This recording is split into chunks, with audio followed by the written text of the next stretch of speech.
Hello, Shalom, and welcome to How to Pronounce and Say in Hebrew.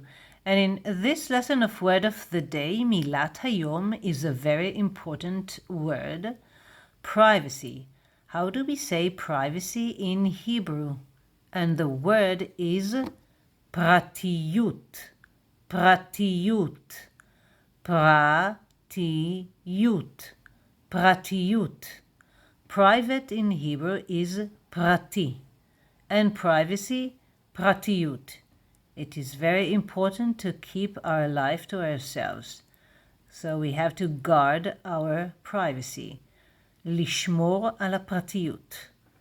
The best thing, הדבר הכי טוב, לשמור על הפרטיות שלנו.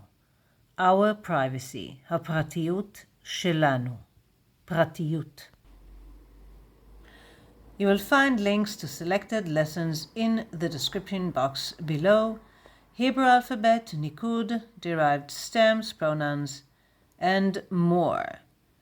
So enjoy. להתראות בקרוב.